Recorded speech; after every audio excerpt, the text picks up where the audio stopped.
नमस्कार, मी स्वप्नील नंदकिशोर चौधरी, इयत्ता 12वी SSMM कॉलेजमध्ये मी शिकतो.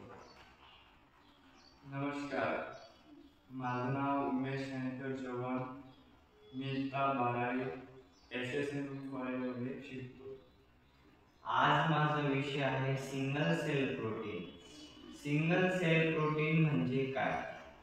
सिंगल सेल प्रोटीन म्हणजेच की एका पेशीतून मिळणारा आपल्याला जे प्रोटीन आहे ते आपण मिळवू शकतो. म्हणजेच की आता आपण जर भारताची लोकसंख्या बघितली तर भारताची लोकसंख्या खूपच जास्त जोराने वाढत आहे. आधी आपला भारत देश 2 नंबरला यायचा लोकसंख्येमध्ये, पण आता 1 नंबरला आपला भारत देश येत आहे. जर आपण लोकसंख्येनुसार बघितलं तर आपल्या भारतामध्ये पुढे चालून अन्नाचा तुटवडा खूपच जास्त जाणवणार आहे. म्हणून आपण सिंगल सेल प्रोटीन याचा यूज केला पाहिजे. जर आपण सिंगल सेल प्रोटीन याचा यूज केला तर आपल्याला अन्नाचा तुटवडा होणार नाही.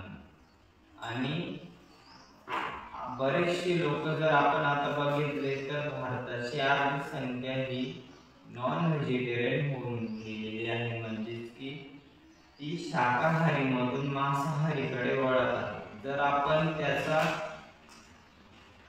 अन्न अशा प्रकारे जर होत राहिलं तर अन्नाचा तुटवडा पुढे चालून खूप जास्त प्रमाणात होईल. म्हणून आपण सिंगल सेल प्रोटीन याचा यूज केला पाहिजे. सिंगल सेल प्रोटीन हे आपल्याला कशातून मिळतं? तर सिंगल सेल प्रोटीन हे आपल्याला अल्गी, फंजाय, बॅक्टेरिया या बॅक्टेरिया वगैरे म्हणून आपल्याला हे मिळत असतं. तर हे सिंगल सेल प्रोटीन जर आपण घ्यायला सुरुवात केली तर अन्नाचा तुटवडा हा पुढे चालून आपल्याला जाणवणार नाही. भारताची लोकसंख्या ही खूप जास्त प्रमाणामध्ये वाढत आहे.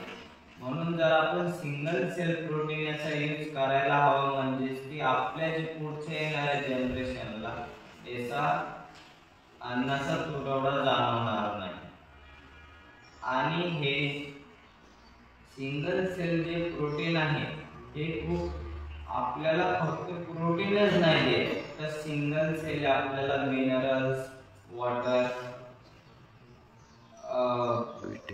प्रोटीन हे पण देतं. म्हणून आपण जर त्याचा उपयोग केला तर आपण बरेचसे प्रकार भारताची लोकसंख्येसाठी उपयोगात आणू शकतो. म्हणून आपण सिंगल सेल प्रोटीन याचा उपयोग केला पाहिजे, जेणेकरून आपली जी भारताची लोकसंख्या आहे यांना अन्नाचा तुटवडा होणार नाही. बस मी एवढं सांगतो की त्याला